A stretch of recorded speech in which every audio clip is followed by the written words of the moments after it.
क्या होती है कपाल साधना?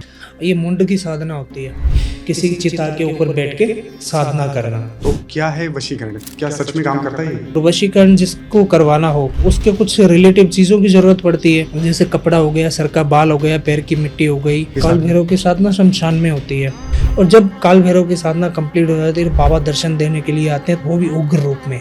बोल तेरे को क्या चाहिए। आपने कहा कि आपके पास 2 प्रेत हैं, क्या करते हैं आप लोग 2 प्रेतों का? अच्छा, ऐसा कोई केस है जिसमें आपने किसी प्रेत को पकड़ने की कोशिश करी हो और उसी ने आप पे अटैक कर दिया हो? एक तो कह रहा है मेरे को मिठाई चाहिए, दूसरा कह रहा है मेरे को शराब की बोतल चाहिए, तीसरा कह रहा है मेरे लिए मांस बनाओ। जो उसका भाई वहाँ पे खड़ा था ना, उसने पैंट में पेशाब कर दिए थे। मैंने कच्चे कलवे की भी साधना के बारे में सुना है, क्या है ये कच्चा कलवा? कच्चा कलवा एक बच्चे की आत्मा है। कामाख्या में तो जानवरों की बलि दी जाती है, पर मायोंग में इंसानों की भी बलि दी जाती थी। अच्छा, क्योंकि वहाँ की जो लेडीज थी उनको एक पावरफुल तंत्र आता था, उस इंसान को मोह लेती थी वो। उस दिन मैंने इतनी पावरफुल एंटिटी देखी थी, आज तक तो मैंने लाइफ में नहीं देखी वैसी एंटिटी। क्योंकि वहाँ पे कुछ मिट्टी के बर्तन भी पड़े थे, वो बर्तन उन्होंने फेंक के मारा। वो जो मिट्टी के बर्तन के जो छोटे छोटे पत्थर थे ना, वो मेरे गले में चुभ गए। अच्छा, अगर कोई बोले कि भाई मैं तो यकीन नहीं करता भूतों पे, प्रेतों पे, पिशाचों पे, मैंने नहीं देखा, तो अगर वो देखना चाहे कैसे देख सकता है? तो जहाँ जहाँ माता जाती है वहाँ बालाजी भी चलते हैं, भैरव भी चलते हैं, 64 योगिनियाँ भी चलती है।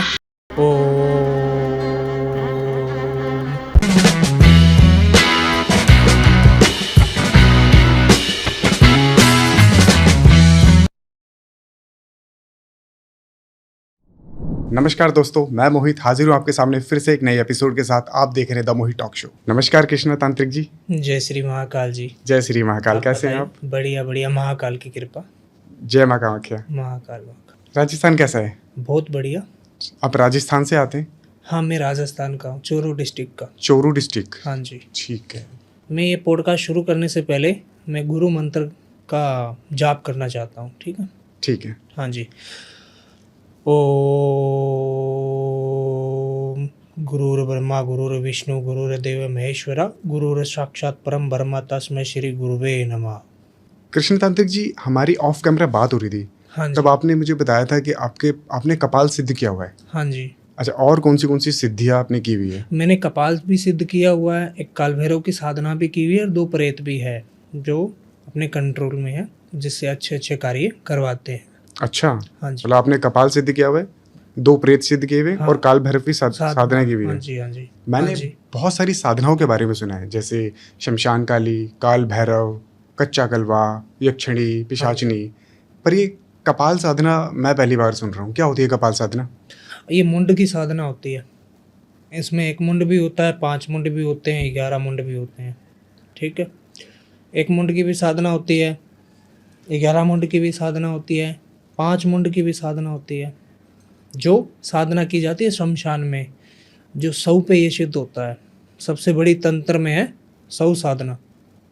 ग्रंथ भी उठा के देख लेना, गूगल भी करके देख लेना कि तंत्र में सबसे बड़ी साधना कौन सी है। वो है 100 साधना, किसी चिता के ऊपर बैठ के साधना करना। तो ये शमशान में सिद्ध होता है कपाल। जिनकी ये खोपड़ी है उनका आह्वान करना पड़ता है, वो खोपड़ी जागरूक हो जाती है और आगे का हमको भूत भविष्य वर्तमान के समय में बताती है। हमारी साधना में भी काम आती है और लोगों की हेल्प करने में भी लिए काम आती है। ठीक है, किस तरीके की हेल्प की जाती है और क्या होती है, इसका सिद्धि का प्रोसेस क्या होता है? जिसमें देखो, इसमें तंत्र में 6 कर्म होते हैं, मारन, मोहन, वशीकरण, उच्चाटन, स्तंभन। ठीक है। 6 कर्म होते हैं। नित्य आदि 6 कर्मों की हम पूजा लगाते हैं। जिसके ऊपर मारन क्रिया की गई हो वो भी रिमूव होती है, वशीकरण किया गया वो भी रिमूव होता है, ब्लैक मैजिक, स्तंभन जैसी ही क्रिया है। कोई भी व्यक्ति हमारे पास में पीड़ित आता है तो उसकी ये समस्या का समाधान किया जाता है। ठीक है, तो ये कपाल का मतलब प्रोसेस क्या होता है? किस तरीके से कपाल को सिद्ध किया जाता है और किस तरीके से काम करवाए जाते हैं इससे? देखो, इसमें कपाल मनुष्य का नहीं होता है, ठीक है? उसमें मनुष्य का कपाल नहीं होता, कोई अघोरी तांत्रिक का ही ये कपाल होता है, या लेडीज हो, नर हो या मादा हो, कोई भी हो, ठीक है? दोनों ही है, अघोरी और तांत्रिक। तो उनका ये कपाल होना जरूरी होता है।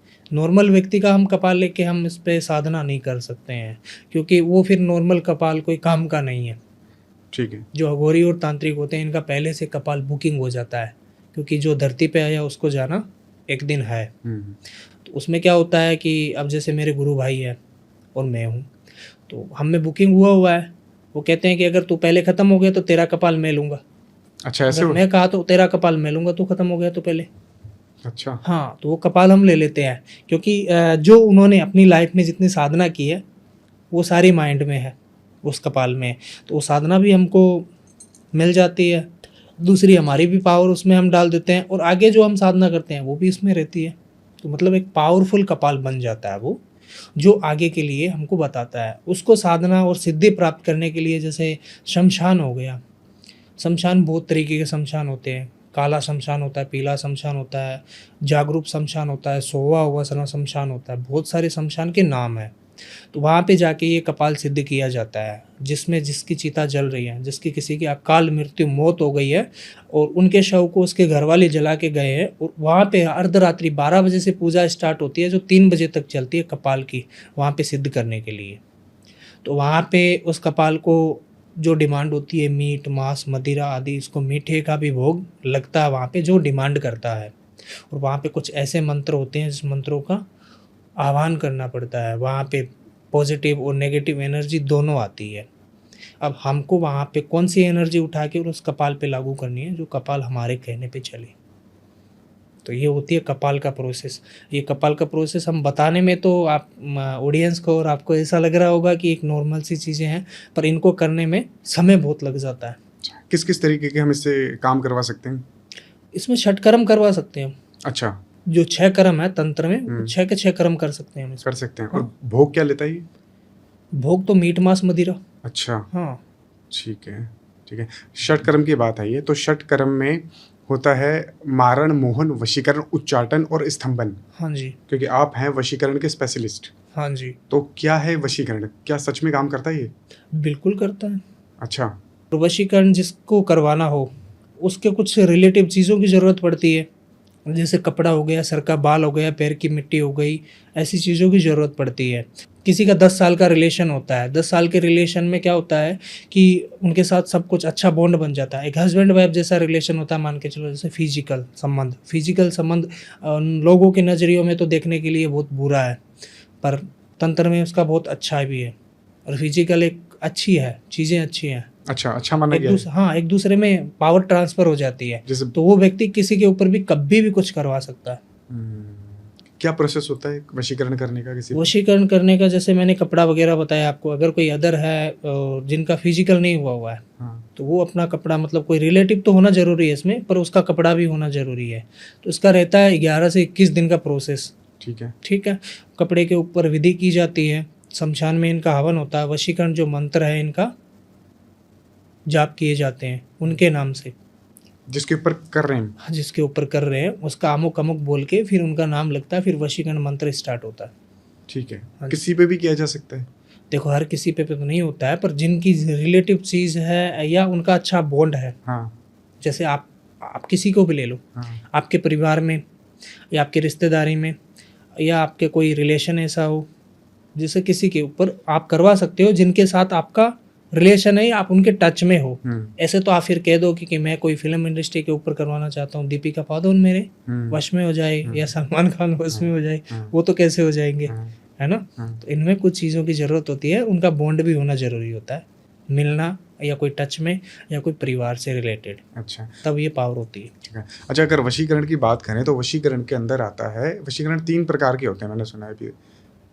एक वशीकरण, एक मोहिनी वशीकरण और एक महामोहिनी वशीकरण। 3 वशीकरण 3 वशीकरण होते हैं। क्या फ़र्क है वशीकरण में और मोहिनी वशीकरण में? देखो, नॉर्मल वशीकरण जो किया जाता है, जो कुछ समय के लिए किया जाता है कि घर में कलेश हो रहा हो, उस कलेश को बचाने के लिए। देखो, इसमें जो मैंने आपको बताया है कि वशीकरण में ऐसी ऐसी चीज़ों की ज़रूरत पड़ती है, तो वो तो सब वशीकरण में ही लगेगी, पर वो कुछ समय के लिए होता है वशीकरण। अब रहा मोहिनी वशीकरण। मोहिनी वशीकरण होता है गर्लफ्रेंड और बॉयफ्रेंड के ऊपर करने के लिए।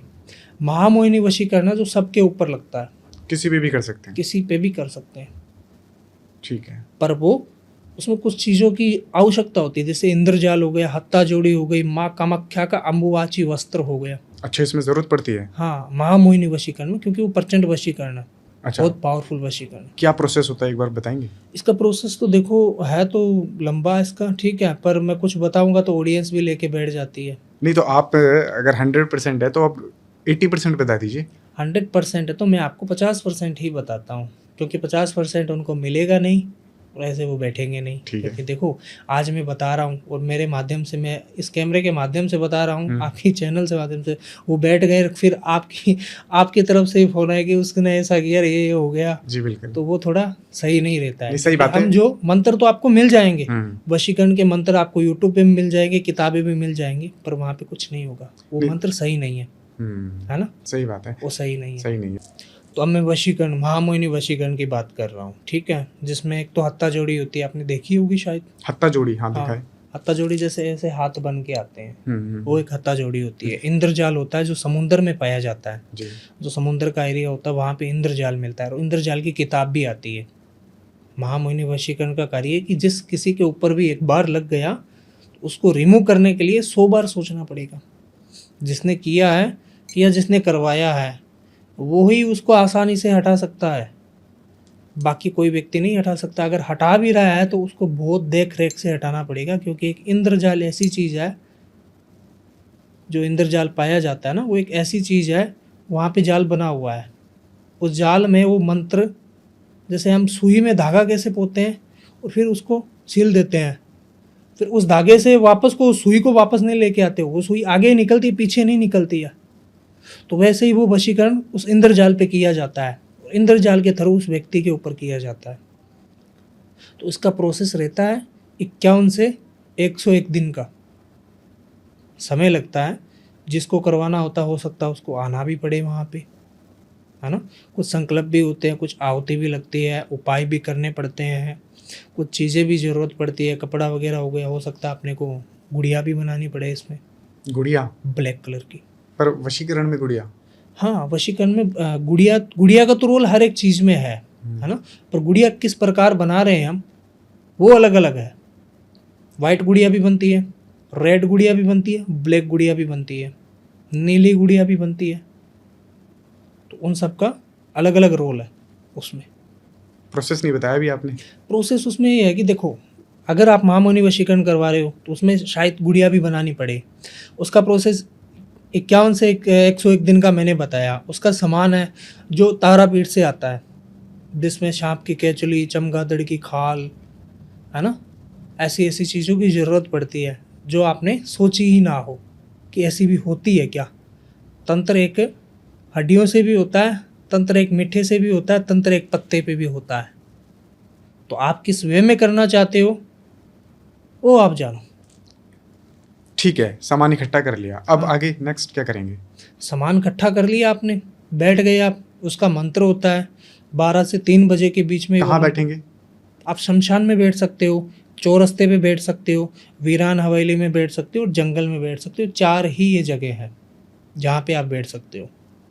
वहाँ पे मंत्र होगा। पहला तो मंत्र आपकी गिद्दी बांधने का मंत्र होना जरूरी है। गिद्दी क्या होती है? गिद्दी जहाँ पे हम बैठे हैं स्थान लगा के, ठीक है। मान के चलो कि आज मैं इस रूम में कुछ कार्य कर रहा हूँ तो मेरे को मेरी गिद्दी बांधनी पड़ेगी, मतलब मैं जहाँ पे बैठा हूँ वहाँ का कवच बन जाएगा।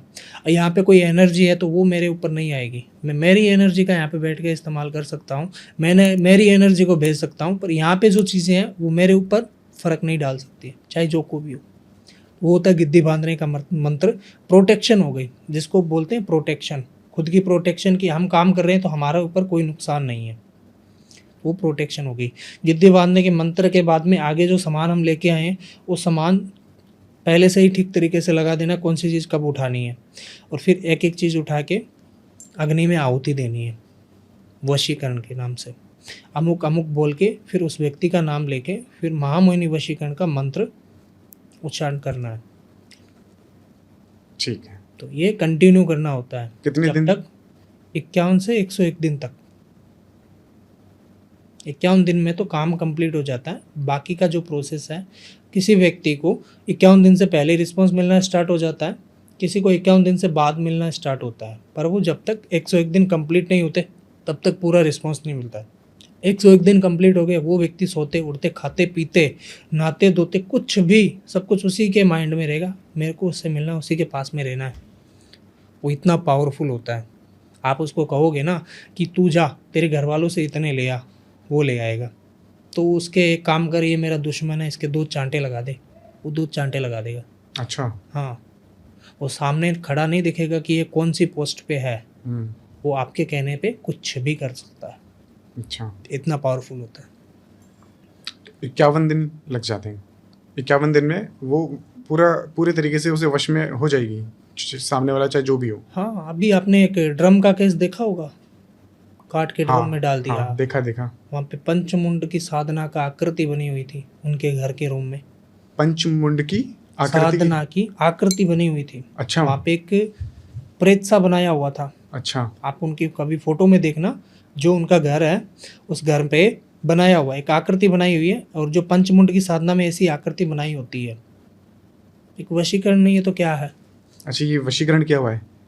हाँ, तो ये वशीकरण मतलब मेरी बात सुनो, जिस लड़की को अच्छा खासा पति मिल गया, हाँ, जिस लड़की को अच्छा खासा पति मिल गया, इसकी ज़रूरतें पूरी हो रही है, पैसे से रिलेटेड, हाँ वो नेवी में था, बहुत बढ़िया इंसान था, उसने कोई गलत नहीं किया था, पर गलत तो उसने किया था ना जो उसके फ्रेंड के साथ में रह के पंचमुंड की साधना की आकृति बना के रखी थी।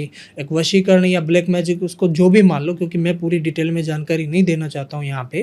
पर वहाँ पे एक हम जानवर को भी अगर हम उसको लाठी भी मारते हैं तो हम 100 बार सोचते हैं, दया करते हैं कि अगर उसको इधर उधर लग गई तो क्या नुकसान होगा, उसके कितना दर्द होगा।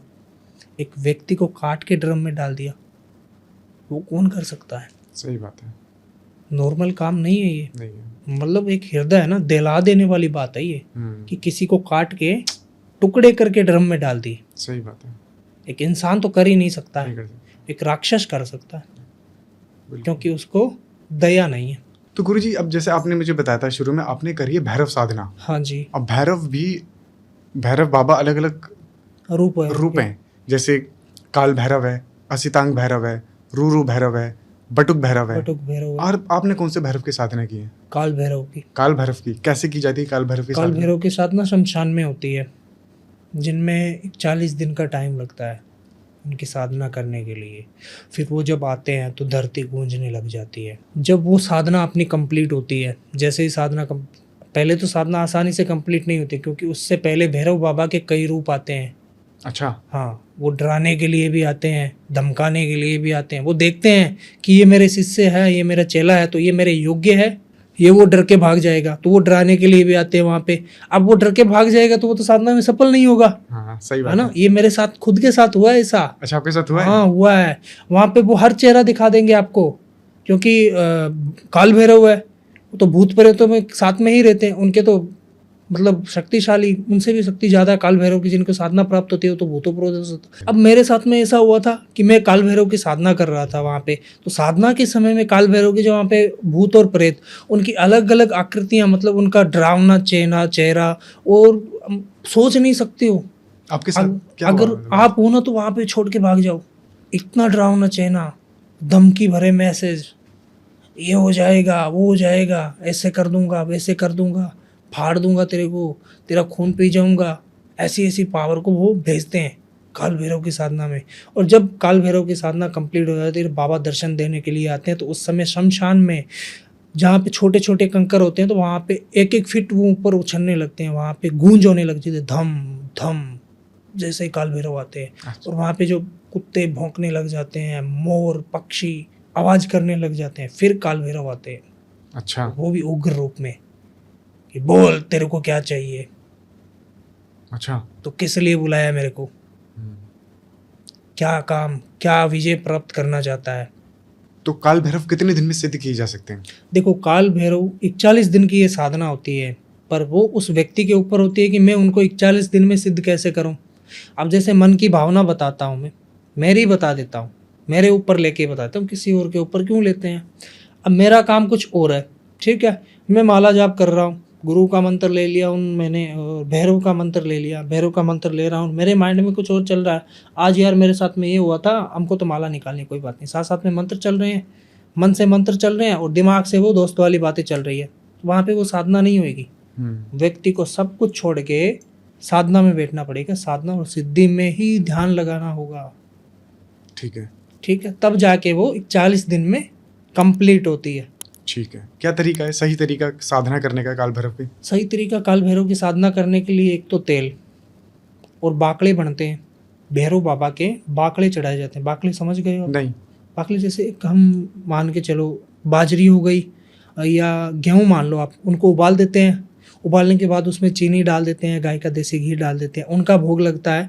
बाजरी की रोटी का रोटियां बना के इतना बड़ा, और उसकी जो अंदर की गुली होती है ना, उसको निकाल के उसका चूरमा बना के चढ़ाया जाता है। उससे भैरव बाबा बड़े पसंद रहते हैं। अच्छा, और शराब का तो कहना ही क्या, काल भैरव का। शराब भी चढ़ाई जाती है। हाँ, शराब भी चढ़ाई जाती है।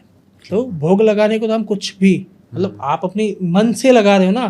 भैरव बाबा ये नहीं कहेंगे कि मेरे को खाने के लिए ये चाहिए, मेरे को पीने के लिए शराब ला के दे, कभी नहीं कहेंगे। आपका मन होगा ना, वही उसी से ही वो खुश हो जाएंगे। पर उनका प्रिय प्रसाद ये है। अच्छा, काल भैरव के साथ एक आते शमशान भैरव। शमशान भैरव, हाँ, तो मसान भैरव, मशान भैरव कौन होते हैं?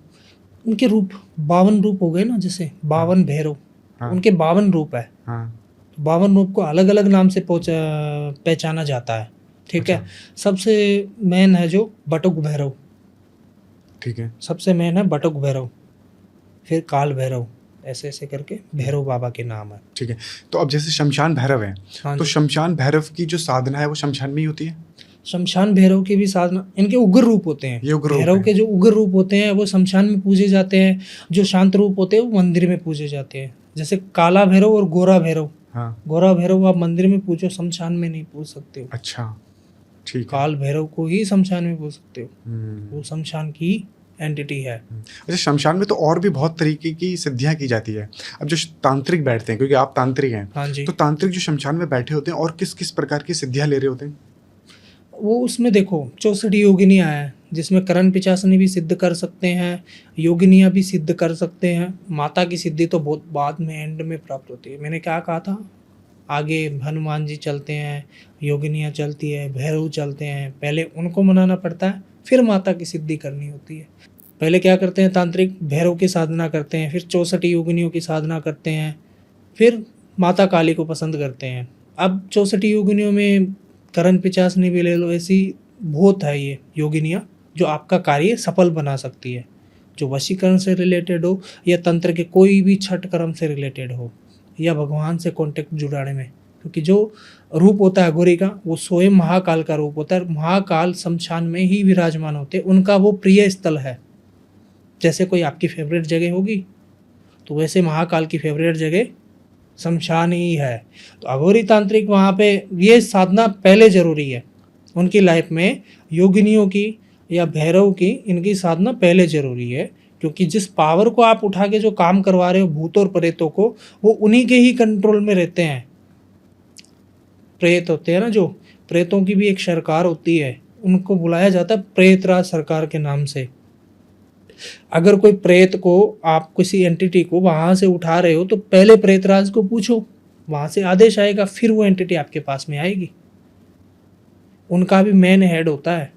देखो वहाँ पे अभी आप तांत्रिकों की बात कर रहे थे कि वहाँ पे बहुत सारे तांत्रिक बैठे हैं जो अलग अलग प्रकार की सिद्धि और साधना करते हैं। तो उनमें से कुछ साधक जो अप्सरा भी सिद्ध करते हैं, योगिनियाँ भी सिद्ध करते हैं, प्रेत को भी सिद्ध करते हैं, कच्चे कलवे को भी सिद्ध करते हैं। पर उनका सबका अलग अलग रास्ता होता है, अलग अलग मंत्र होते हैं, अलग अलग प्रकार की आकृतियाँ बनाई जाती हैं वहाँ पे शमशान में कलर से। अच्छा। हाँ, तो वैसे अलग अलग प्रकार से वो कार्य किया जाता है। जिनको जिस फील्ड में ज्ञान होता है, जिनको जो सिद्ध करना होता है, वो उन्हीं से ही मतलब रखता है। पास में चाहे कोई भी चीख रहा है या कोई रो रहा है या कोई ऐसी भी आवाज़ आ रही है कोई मेरे को मार रहा है, तो वहाँ पे वो उठ के नहीं जाते हैं। अच्छा, वो सारी चीजें आपका ध्यान भंग करने के लिए होती है? ध्यान भंग करने के लिए होती है। पास में कोई आपका चेला भी है आया हुआ तो वो उसकी भी आवाज़ निकाल देती है। कौन निकालता है? वो पावर एंटिटी, ध्यान भटकाने के लिए, जो ध्यान भटकाने के लिए एंटिटी आती है ना, दूसरी एंटिटी आती है कि ये साधना ना कर पाए, परीक्षा ली जाती है। आप कोई स्कूल में जाते हो, आप पढ़ाई करते हो, 1 साल तक पढ़ाई कर रहे हो, लास्ट में आपकी परीक्षा होगी ना। अब उस परीक्षा से क्या पता चलेगा आपने इस साल में क्या सीखा, अच्छा या बुरा। तो वही आपने पहले से क्या सीख के आए हो। आप मंत्र तो लेके आ गए हो, पर आपने क्या यहाँ से भागने के लिए आए हो, यहाँ पे कुछ करोगे। वो डराने के लिए आती है, चेहरा भी दिखाती है अपना, किसी की आवाज में भी बात कर सकती है वो। ठीक है। जो साधक है उसके घर परिवार से भी बात कर सकती है वो। अच्छा, उनकी आवाज में भी। ठीक है। अच्छा, आपने कहा है कि प्रेत भी सिद्ध होते हैं। आपने कहा है कि आपके पास 2 प्रेत हैं। हाँ जी। क्या करते हैं आप उन 2 प्रेतों का, और कैसे सिद्ध किया आपने? देखो प्रेत जो है सिद्ध करते हैं प्रेतों को, या पकड़ा जाता है? पकड़ा जाता है। पकड़ा जाता है। हाँ, पकड़ के वो सिद्धि अपने कंट्रोल में ही हो गए ना, जैसे हम कह रहे हैं तो वैसे वो करेंगे, तो उनको पकड़ा जाता है। उसमें क्या होता है कि कुछ अच्छे प्रेत होते हैं, कुछ बुरे प्रेत होते हैं। अब अच्छा और बुरा का तो हम ही पता लगा सकते हैं, और का वो प्रेत जाने कि वो किस कैटेगरी का है, क्योंकि प्रेत भी तो एक योनि है। पितृ और प्रेत सेम ही है। जिनका घर में पितृ है, जिनको घर में पितरों को पूजा जाता है तो वो पितृ है। उनके घर में पितृ पूजना बंद हो गए तो वो पितृ प्रेत योनि में चले जाते हैं। बिल्कुल। वो प्रेत योनि में चले जाते हैं तो वो अपने घर वालों को परेशान करते हैं। अब घर वालों को परेशान करते हैं तो वहाँ पे कोई तांत्रिक या अघोरी जाता है तो उनको देखता है कौन किस कैटेगरी का है, तो अपना काम करने वाला है या नहीं, तो उसको बुला लेते हैं, पकड़ लेते हैं और काम कर लेते हैं अपना। अच्छा। हाँ, अच्छा, ऐसा कोई केस है जिसमें आपने किसी प्रेत को पकड़ने की कोशिश करी हो, किसी भूत को सिद्ध करने की कोशिश करी हो, और उसी ने आप पे अटैक कर दिया हो, मतलब बहुत खतरनाक तरीके से आप पे वार किया हो? ऐसा कुछ हुआ है कभी? बिल्कुल हुआ है मेरे साथ में। एक हिसार का बंदा था, हरियाणा हिसार का। वो बंदा क्या करता था कि उसको पंगे लेना तो बहुत ज़्यादा आसान था, वो कुछ अलग ही था। क्या हुआ कि वो ऐसी चीज़ों को नहीं मानता था, मतलब ये भूत प्रेत होते हैं क्या, उसने पंगा खुद से लिया।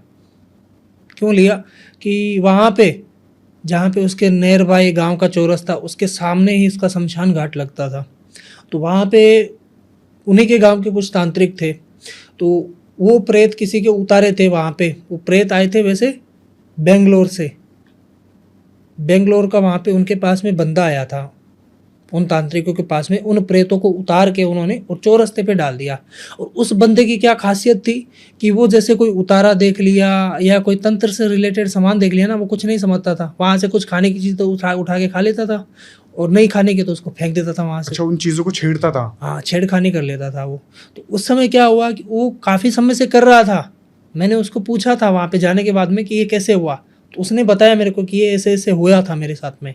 तो मैं कि तू ऐसे उल्टे पंगे क्यों लेता है उन चीज़ों से, कि अब ज़िंदगी भर ही नहीं लूँगा, एक बार इस समस्या से मेरे को बचा लो आप, नहीं तो मैं मर जाऊँगा। तो वो कह रहा है कि गुरुजी मैं 5 साल से ऐसे ही पंगे ले रहा हूँ, मेरे को तो आज तक आभास नहीं हुआ था इसलिए। तो मैं कहा चलो कोई बात नहीं। फिर तूने वहाँ पे जाने के बाद क्या किया कि वहाँ पे उस उतारे में एक तो शराब की बोतल रखी हुई थी छोटी सी, वो मैंने निकाल के, पानी की बोतल मेरे साथ में थी तो मैं वहाँ पे बैठ के पैक मार लिया मैंने वहाँ पे उसी शराब से जो प्रेत की थी, जो चढ़ाई हुई थी चौराहे पे। हाँ, चढ़ाई हुई थी, उनको दी हुई थी। ठीक है। और वहाँ पे खाने के लिए कच्चा मांस था, वो तो मैं नहीं खा सकता था, पर वहाँ पे कुछ मीठा भी मिल गया खाने के लिए। गुलाब जामुन थे, बर्फ़ी थी, और वो मैंने खा ली। तो मैंने खाई है बहुत समय पहले भी, पर मैं हुआ कुछ नहीं, पर ये खाने से मेरे साथ में ये सब कुछ हो गया। तो वो जैसे ही उसने खाई, खाते ही तुरंत उसको उठा के फेंकने लगे वहाँ पे, कभी उधर कभी इधर कभी उधर। कौन फेंकने लगे? प्रेत। अच्छा।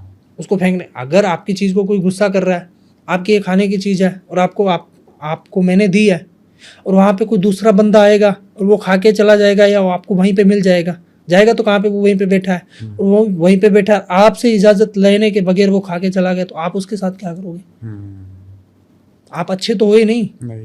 वो प्रेत अच्छे नहीं थे, उसको उठा के पटकने लगे, कभी ऐसे कभी वैसे। फिर उसके अंदर आ गए तीनों अंदर आके कहे चल तेरे घर पे चलेंगे।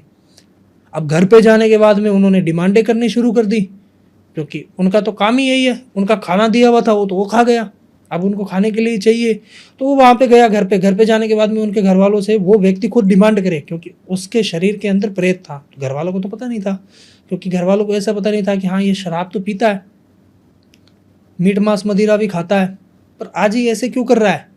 एक तो कह रहा है मेरे को मिठाई चाहिए, मेरे को पेड़े ला के दे, दूसरा कह रहा है मेरे को शराब की बोतल चाहिए, तीसरा कह रहा है मेरे लिए मांस बनाओ। मतलब तीनों की अलग अलग डिमांड और तीनों की अलग अलग जुबान। उस व्यक्ति की वो जुबान नहीं थी, जो बोल रहा था उसकी आवाज़ नहीं थी, ये तीनों की अलग अलग आवाज़ आ रही थी उनमें। अच्छा, अलग अलग आवाज़।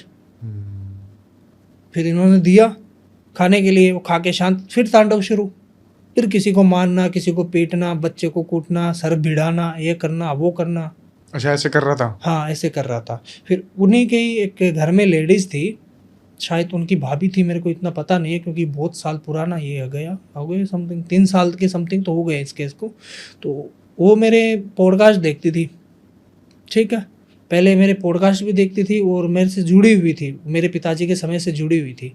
तो उनके पास हमारे नंबर थे, उन्होंने मेरे को कॉल किया कि गुरुजी ऐसा ऐसा हो रहा है, और रात्रि से ही हो रहा है। रात को तो मैंने इसलिए कॉल नहीं किया कि आप साधना में बिजी रहते हो, पूजा पाठ करते हो तो डिस्टर्ब हो जाओगे। मगर चलो कोई बात नहीं है, अगर कोई आपको प्रॉब्लम हो तो आप रात में भी कर लिया करो, अगर मैं फ्री हूँगा तो उठा लूँगा। तो मैंने उनको फ़ोन, उनका सुबह मैंने वापस मिलाया। एक फ़ोन तो आपको रात का आया था उनका, फिर मैंने उठाया नहीं। तो फिर वो कह रही थी कि मेरे पास रात का भी फ़ोन मैंने किया था, क्योंकि घर में जिसको प्रॉब्लम हो वो नहीं देखता है कि कोई साधना में है, क्या कर रहा है क्या नहीं। मैंने सुबह उनको वापस फ़ोन किया तो वो कह रहे हैं कि ऐसा ऐसा कुछ हो रहा है रात से, और हमको तो परेशान करके रख दिया, घर को कबाड़ बना के रख दिया, एक भी चीज़ हमारे घर में सही नहीं है, सब की सब चीज़ें टूट गई है, और ये ऐसे ऐसे कर रहा है, अब आप ही देख लो इसको आके। मैं कहा ठीक है मैं आता हूँ। फिर मैं तुरंत निकला।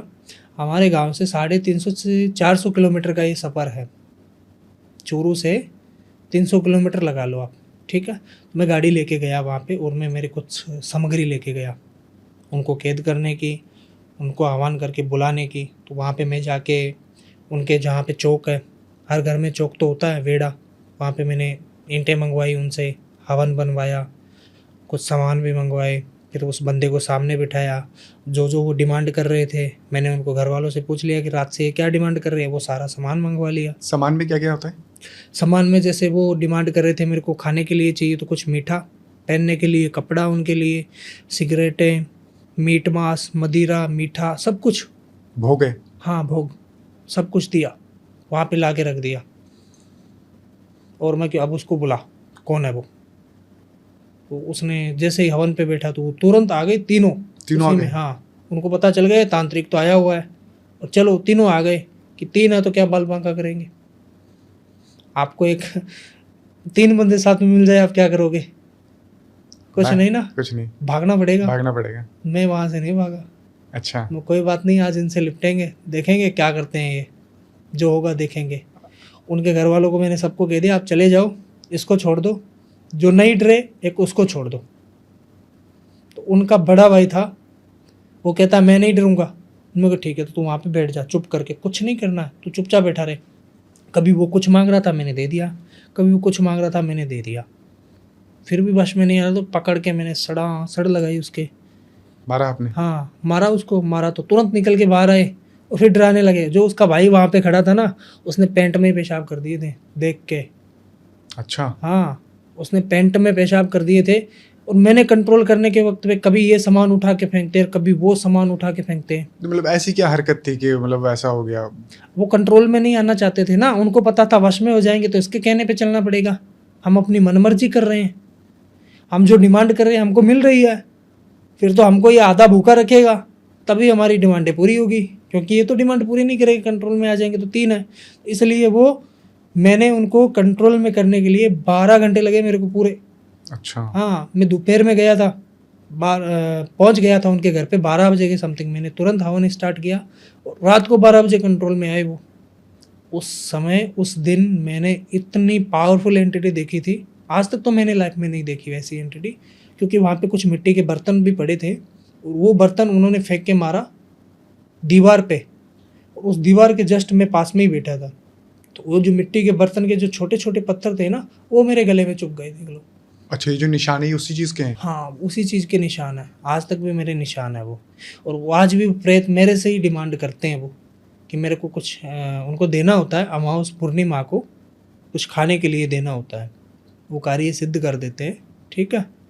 और कोई दिक्कत नहीं है, आज उनका घर खुशल मंगल है, सब कुछ उनके घर के अंदर है। और जब भी गुरु पूर्णिमा आती है तो वो हमारे आश्रम में ज़रूर आते हैं, जहाँ पे मैं हूँ, या तारापीठ में हूँ, कामाख्या में हूँ, या राजस्थान में हूँ, वहाँ से उनके घर से एक बंदा आएगा। अच्छा। मेरी पोशाक लेके और मेरी दक्षिणा लेके। क्या बात है। आज उनके घर में अगर जुकाम भी हो जाती है तो वो मेरे को फ़ोन करके पहले पूछते हैं कोई तंत्र तो नहीं हुआ है। अच्छा। उतना तंत्र पे विश्वास करते हैं। और कुछ ऐसे लोग हैं जो तंत्र को मानते ही नहीं है। मानता तो वो भी नहीं था, कुछ नहीं समझता था। आज 2 किलोमीटर दूर से ही निकलता है, उतारा दिख गया ना उसको रखा हुआ, 2 किलोमीटर दूर से जाएगा, पीछे मुड़ जाएगा, वहाँ पे नहीं जाएगा। ऐसी बात है, देख लो। तो वो 3 प्रेत कहाँ गए फिर?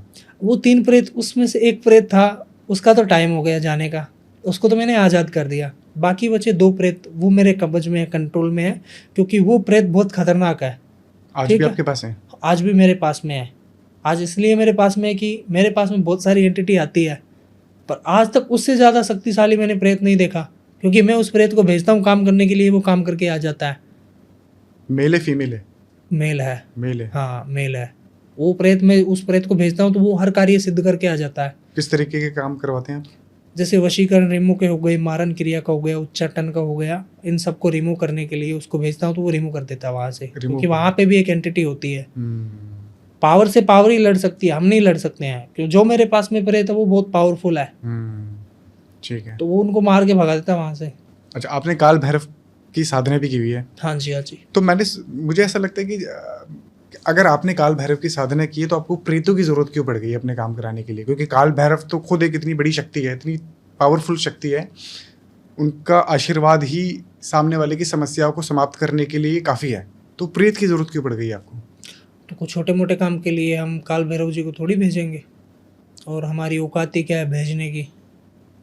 काल भैरव है, उनकी साधना करने के लिए बहुत कुछ सोचना पड़ता है। दूसरी बात, वो हमारे पीछे खड़े रहते हैं। आप रास्ते में आगे बढ़ो, तंत्र किसका? महाकाल का। भूत प्रेत छोटे मोटे नहीं होते हैं। महाकाल की बारात में भूत प्रेत ही गए थे। महाकाल की बारात में भूत प्रेत ही गए थे, तो भूत प्रेत छोटे बड़े नहीं हैं, बड़े ही हैं।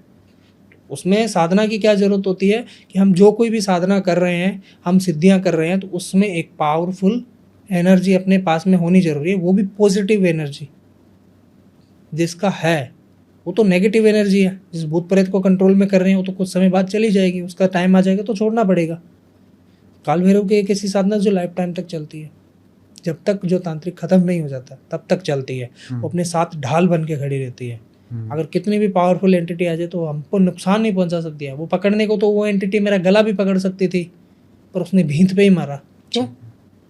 क्योंकि वो जो मिट्टी के बर्तन थे ना, उसके जो नुकीले पत्थर थे, उस पर उसका हाथ नहीं लगा। वो पत्थर आए मेरे पास में हवा के जरिए, वो पत्थर आए। उठाने को तो मेरे को भी उठा सकती थी वो, पर उतना उसका बस नहीं चला, क्योंकि मेरे पास काल भैरव की साधना है, इसलिए। अच्छा, अगर कोई बोले कि भाई मैं तो यकीन नहीं करता भूतों पे, प्रेतों पे, पिशाचों पे, मैंने नहीं देखा, तो अगर वो देखना चाहे कैसे देख सकता है, क्या करे? एक काम करना, अगर कोई ये सब कुछ देखने के लिए उत्सुक है तो ये काम जरूर करना। अमावस और पूर्णिमा की रात को ही करना है। जब अमावस की रात्रि शुरू हो जाती है तो 10 बजे बाद आपको तिल्ली के तेल का, जो तिलों का तेल है ना, उनका एक दीपक जला के बैठना है। शमशान की तरफ मुंह करके, जहाँ आपके नियरबाई शमशान लगता है उसी की तरफ मुंह करके बैठ जाना है, ठीक है।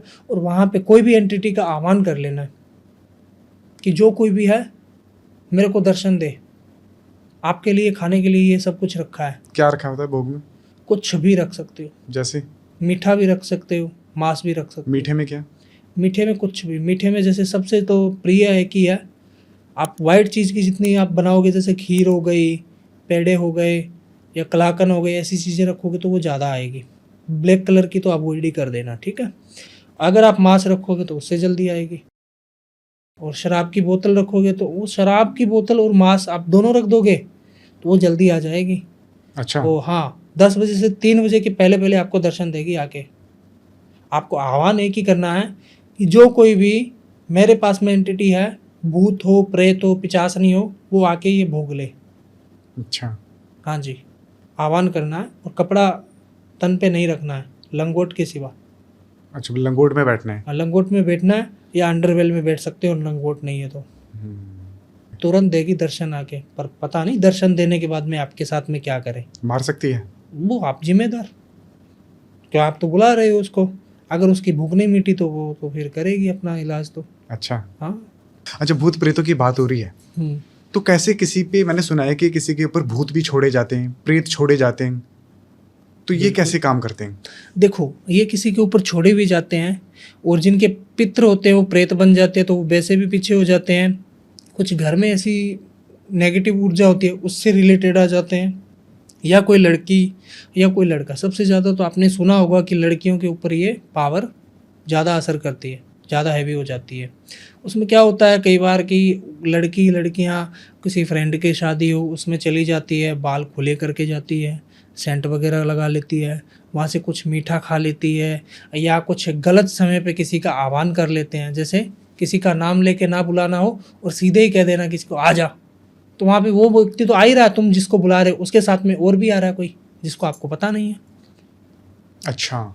जिस एंटिटी का आपको पता नहीं है। जैसे आप गए हो कहीं पे हम्म। शादी में गए हो, वहाँ पे आपने मीठा भी खाया, सेंट भी लगाया हुआ है, रात के 12 बजे का समय है और वहाँ से आप निकल रहे हो और वो कुछ रास्ता ही ऐसा ही है, हम्म। कुछ रास्ता ही ऐसा ही है कि वहाँ पे एंटिटी का आह्वान होता है। वहाँ पे उस एंटिटी का आना हो और आप अपने फ्रेंड को पुकार रहे हो, उसके नाम से नहीं, ओनली आप कह रहे हो आजा, तो वो लग जाएगी। आने से तो वो समझेगी कि हाँ मेरे को बुला रही है, हम्म। तो वो आपके पीछे लग जाएगी और वो आ जाएगी। वो आने के समय में, उस समय तो पता नहीं चलेगा, पर आपको 3 से 4 दिनों के अंदर उसका असर होना शुरू हो जाएगा। दुबला पतला पड़ना, ठीक है, गलत हरकतें करना, ये मतलब मन ही मन बड़बड़ाना। अच्छा, जैसा अब आपने बताया कि किसी के ऊपर प्रेत छोड़ा जाता है या लग जाता है, चौराहे से लग जाता है, बिल्कुल। तो कैसे पता लगेगा अगर किसी के ऊपर कोई इस तरीके से प्रेत लग गया, कोई चौराहे से लग गया, कोई किसी ने छोड़ दिया, तो क्या तरीका है कि खुद ही वो घर में टेस्ट कर ले कि कोई प्रेत आत्मा, कोई गलत क्रिया तो नहीं हो गई हमारे ऊपर? आपको एक काम करना, अगर जिस किसी के ऊपर, भाई और बहन के ऊपर वो क्रिया हुई हुई है, वो उपाय उसी को ही करना है। अच्छा। शुरू से लेके एंड तक मैं उसी को ही बता रहा हूँ। शायद ये उपाय करे तो उस समय आप किसी को बताना मत, है ना। उसको आभास होता है उन चीज़ों का, उसको महसूस होता है कि ये पावर मेरे ऊपर लग रहा है कि मेरे ऊपर आई है, तो बताने से तो कोई समझेगा नहीं कि ऐसी चीज़ें हैं, होती नहीं है, उसको तो यही कहेंगे। इससे अच्छा है किसी के शेयर ना करे, खुद ही उपाय करके देख ले।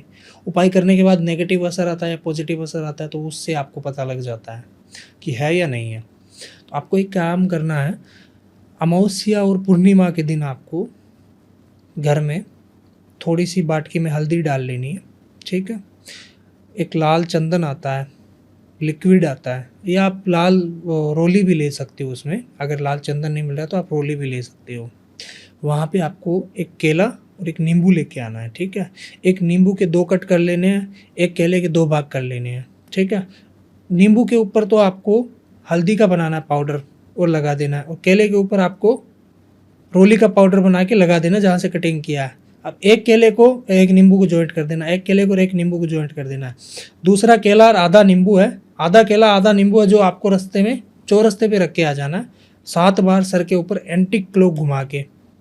और दूसरा जो बचा हुआ है वो आपको अपने सिराने के नीचे, जहाँ पे आप पलंग पे सो रहे हो, वहाँ पे रख के सो जाना है। एंटी क्लॉक उल्टी दिशा में घुमाना है? हाँ, उल्टी दिशा में।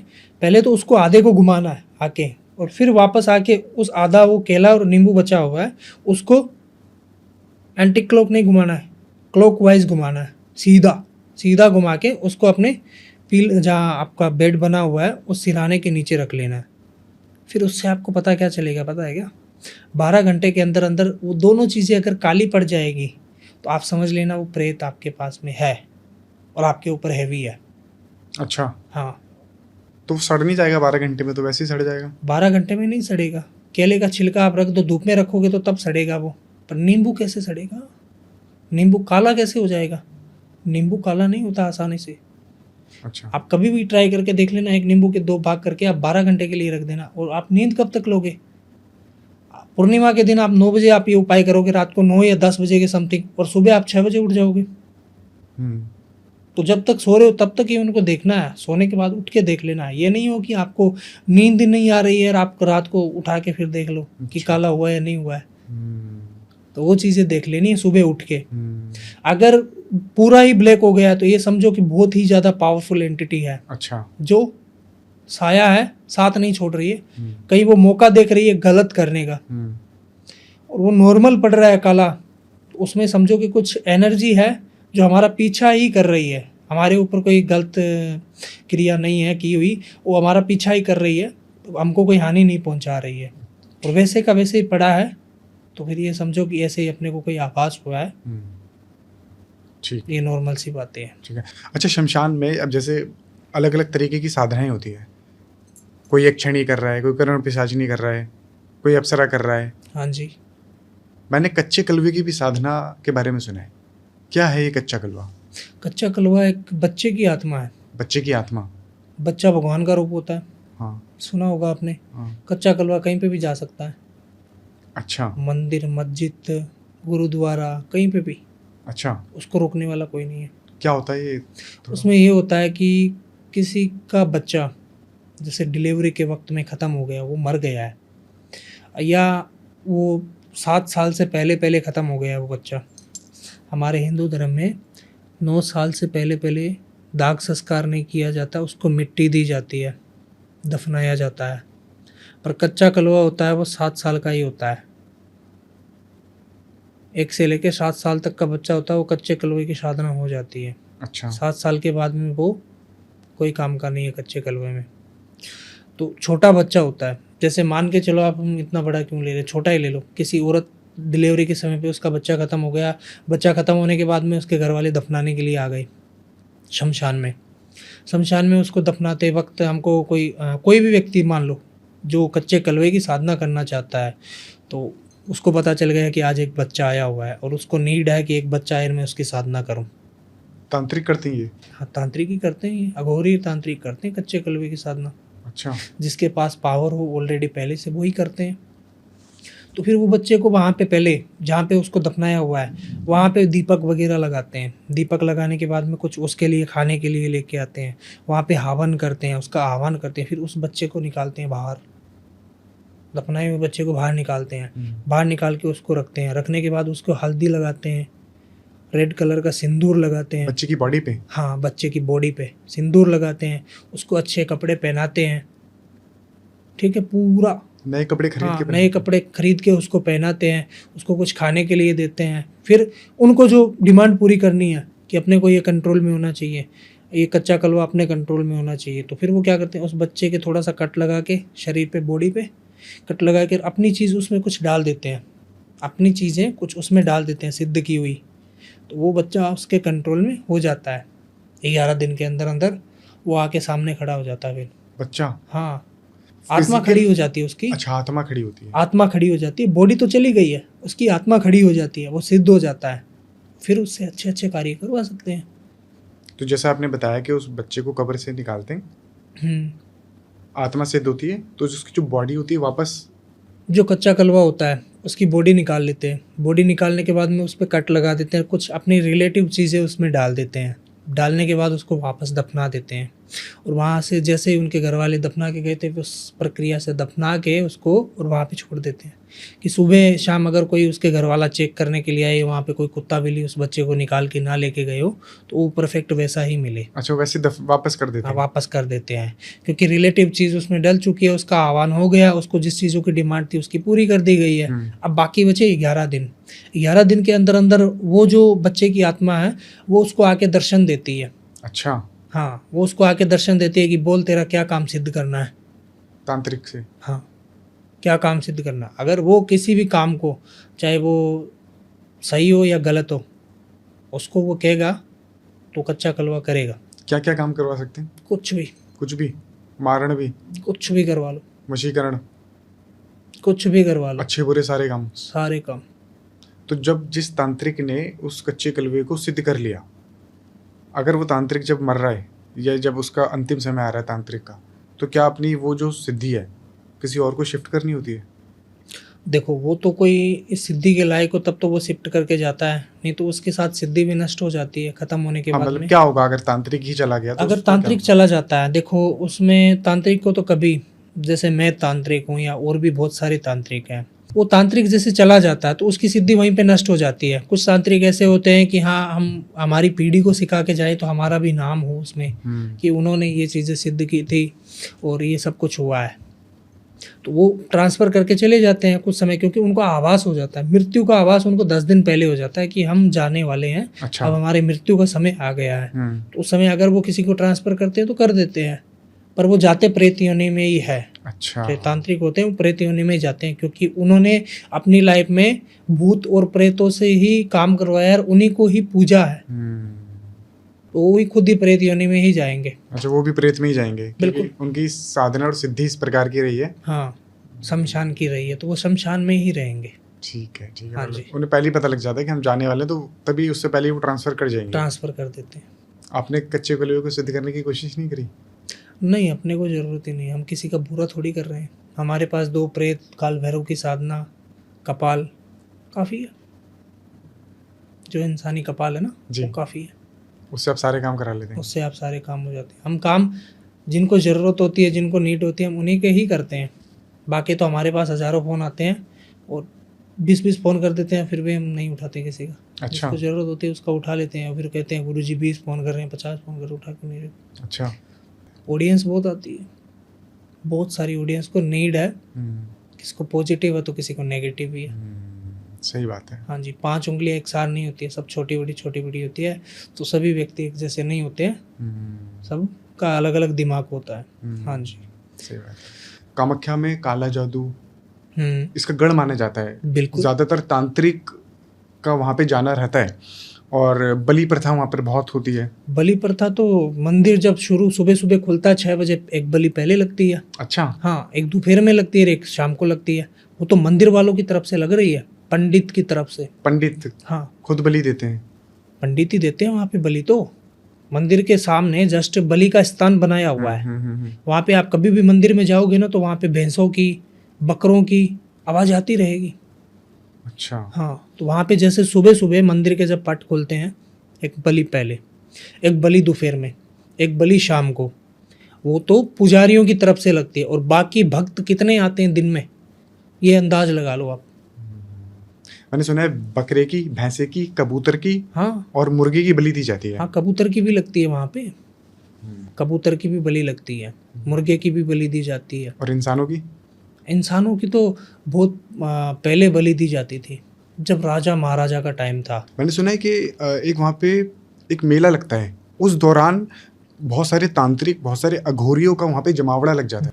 जून के महीने में माता कामाख्या के दरबार में एक मेला लगता है। जैसे हर किसी मंदिर और मस्जिद का तो मेला होता ही, आपको पता है। कहीं पे भी जाते हो तो आज उनका त्यौहार है या उनका जन्मदिन है तो उनका मेला है। तो वहीं पे भी माता का मेला लगता है, जब उनको रक्त ज्वाला होती है। वो जून के महीने में होती है। अच्छा। जून के महीने में उनको रक्त ज्वाला होती है। जैसे औरत अपने टाइम पे आती है ना, उनके जब टाइम पीरियड्स के हिसाब से, किसी को 7 दिन या किसी को 10 दिन जिस हिसाब से, तो वहाँ पे माता को रक्त ज्वाला होती है। उनको पीरियड्स आते हैं जो 3 दिन आते हैं, जिनको बोलते हैं अम्बुबाची मेला। तो वहाँ पे माता के 3 दिन पहले माता के पट बंद किए जाते हैं। वहाँ पे बलि भी लगती है, वाइट कपड़ा भी बिछाया जाता है, जिसको हम अम्बुबाची वस्त्र बोलते हैं। अम्बुबाची वस्त्र? हाँ, जिसको हम अम्बुबाची वस्त्र बोलते हैं। जो वाइट कपड़ा वहाँ पे बिछा देते हैं। 3 दिन बाद मंदिर के जब पट खोलते हैं तो वो कपड़ा रेड हो जाता है और वो प्रसाद के रूप में भक्तों को दिया जाता है। और वहाँ पे अघोरी और तांत्रिक इस कपड़े को हासिल करने के लिए बहुत ही तादाद में जाते हैं और माता के दर्शन करने के लिए और साधना करने के लिए। उस समय साधना 3 दिन में आप कौन सी भी साधना कर सकते हो। अच्छा। हाँ, तो वो जो आपने वस्त्र बताया, वो वस्त्र क्या है? मतलब अम्बुबाची वस्त्र, उससे क्या? अम्बुबाची वस्त्र जिसमें हम अपने घर में भी ला के रख सकते हैं उसको, किसी के मारन क्रिया में भी प्रयोग कर सकते हैं, किसी के वशीकरण में भी हम प्रयोग कर सकते हैं। वस्त्र आप अपने घर में ला के रख लोगे ना, तो वहाँ पे आपके घर में कोई कुछ बाल भी बांका नहीं कर पाएगा, आपके बच्चे का ना बूढ़े का। तंत्र के माध्यम से अच्छा। कोई भी कुछ नहीं कर पाएगा। पर वो अम्बुबाची वस्त्र भाग्यशाली लोगों को ही मिलता है। अच्छा। क्योंकि पहले तो वहाँ पे 3 दिन रहना होता है और फिर वहाँ पे भीड़ लगती है भक्तों की। ठीक है। कभी कामाख्या गए हो? नहीं, मैं अभी नहीं गया। कामाख्या नहीं गए हो? कभी जाओ तो आप वहाँ पे देखना, इतना प्राचीन मंदिर है पर वहाँ पे आपको लाइट नहीं मिलेगी। लाइट नहीं मिलेगी? हाँ। इसका क्या कारण है? दर्शन ना हो। अच्छा। क्योंकि वहाँ पे माता का योनि का भाग गिरा हुआ है। ठीक है। वहाँ पे किसी को दर्शन ना हो। दर्शन जहाँ पे माता का योनि का भाग गिरा हुआ है, वहाँ पे वो फूलों का बना के रखते हैं। फूलों का मतलब एक चद्दर सी बना के रखते हैं वहाँ पे, और नीचे पानी चलता है। जैसे मुस्लिम धर्म में नमाज पढ़ते हैं ना, तो वैसे आपको बिठाया जाता है और वहाँ पे बिठा के फिर हाथ लगाया जाता है वहाँ पे पानी में। वो पानी बहुत सारे लोग वहाँ से लेके भी आते हैं। बीमारियाँ भी दूर होती है उस पानी से। ब्रह्मपुत्र नदी का पानी है वो। अच्छा। और माता के जब रक्त ज्वाला होती है 3 दिन, जब टाइम पीरियड आता है, जैसे औरत को मंथली आता है तो वहाँ पे साल में एक बार, तो वहाँ पे ब्रह्मपुत्र नदी पूरी रेड हो जाती है।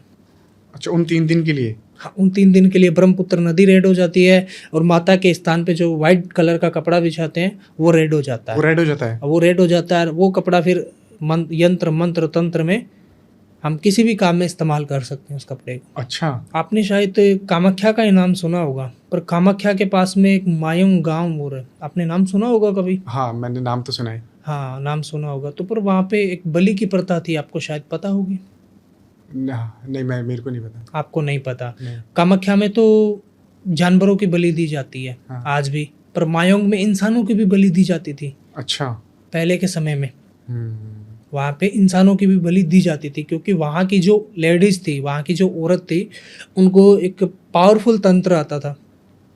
अगर उनके गांव में कोई भी इंसान एंट्री करता था, लड़की जाती थी उसको कुछ नहीं कहते थे, लड़की को तो अपने पास बिठा के उसको भी तंत्र सिखा देते थे। पर कोई लड़का जाता था तो उसके आंखों में आंखें डाल के वो बात करती थी। इतनी अपनी सुंदरता, जैसे आप देख ही नहीं सकते, स्वर्ग से अप्सरा आई है, उस इंसान को मोह लेती थी वो। एक वो वशीकरण, आंखों में आंखें डाल के ही तुरंत वशीकरण कर देती थी वो, इतनी पावरफुल थी वो। स्वर्ग से अप्सरा उतर के आए तो कोई दो घड़ी देखे नहीं, देखता ना कि भाई कितनी सुंदर है, कितनी सुशील है जी। तो 18-20 साल का कोई व्यक्ति जाएगा तो उसकी तो इच्छा जागरूक होगी। बिल्कुल। और वो उसको इस हिसाब से ही जाल में फंसाती थी कि उसके जाल में आ जाए। अब वो व्यक्ति उसके जाल में आ जाता था तो उसको वो कंट्रोल में कर लेती, अपनी जगह पे ले जाके उसको पक्षी बना देती थी या उसकी बलि भी दे देती थी। अच्छा, बलि भी? हाँ, अपनी ज़रूरत के लिए वो अपनी बलि भी, उसकी बलि भी दे देती थी। तो वहाँ पे कोई जाता तो उसका कोई नामो निशान तो मिलता नहीं था। और जानवर बना के टांग देती, जब उसको भोग विलास पूरा करना होता तो फिर से इंसान बना देती, उसके साथ फिजिकल करके फिर उसको जानवर बना देती थी। अच्छा। इतना पावरफुल तंत्र था मायोंग में। आज तो वहाँ पे विलुप्त हो चुका है, अब तो कोई भी जा सकता है, रात में भी रह सकता है। पर है अभी भी आपको वहाँ पे कुछ लोग ऐसे मिल जाएंगे जो तंत्र करने वाले, पर उतना नहीं, पर आता है उनको, आपको लाइव दिखा देंगे वहाँ पे। अच्छा हाँ गुरुजी, हम बात कर रहे हैं कामाख्या की। हाँ जी। 52 शक्तिपीठ हैं जिसमें से एक कामाख्या भी है। बिल्कुल। हर शक्तिपीठ के बाहर एक एक भैरव की स्थापना भी की है। हाँ जी, हाँ जी। किस लिए? हर शक्तिपीठ के पास में है, जहाँ पे आप जाओगे शक्तिपीठ में, वहाँ पे आपको पहले भैरव मिलेंगे, फिर माता मिलेंगे। अच्छा। है ना? बाहर भैरव, पहले भैरव के मत्था टेको, फिर माता के मत्था टेको। वहाँ पे क्यों हुआ था ये भैरव का जिक्र? क्यों माता सती के 52 टुकड़े हुए थे और 52 भैरवों का ही ग्रंथों में जिक्र है। ठीक है। तो वहाँ पे भोलेनाथ ने उनकी रक्षा करने के लिए, उन जो माता के सती पीठ हुए थे, जो टुकड़े थे, उनकी रक्षा करने के लिए भैरव को भेजा था। ठीक है। तो जहाँ जहाँ माता जाती है वहाँ वहाँ बालाजी भी चलते हैं, साथ में भैरव भी चलते हैं, 64 योगिनियाँ भी चलती है। ठीक है। अच्छा। जहाँ जहाँ पे जाते हो आप, अच्छा। वहाँ पे माता जाती है ना। हाँ। जहाँ जहाँ पे ये पावर भी साथ में चलती है माता के। तो बहुत बहुत धन्यवाद गुरुजी, बहुत अच्छा लगा आपके साथ बातें करके, बहुत हाँ सारी जी। चीज़ों के बारे में पता लगा। Thank you so much. आपको कैसा लगा? बहुत अच्छा लगा मेरे को मिलके। और कोई भी बहन और भाई को अच्छा लगा है मेरा पॉडकास्ट, इसमें देखने के लिए, सीखने के लिए बहुत कुछ आपको मिलेगा। लाइक शेयर कीजिए और पॉडकास्ट शुरू से लेकर एंड तक जरूर देखिए। हर हर महादेव। हर हर महादेव। ऐसे पॉडकास्ट को बनाने के लिए बहुत मेहनत लगती है, अच्छे गेस्ट को लाने में बहुत मेहनत लगती है। तो कमेंट्स में अपनी राय ज़रूर बताइएगा, कैसा लगा आपको आज का पॉडकास्ट। कमेंट में हर हर महादेव, जय माँ काली, जय काल भैरव ज़रूर लिखिएगा और देखते रहिए द मोहित टॉक शो। मिलते हैं अगले एपिसोड में। Thank you.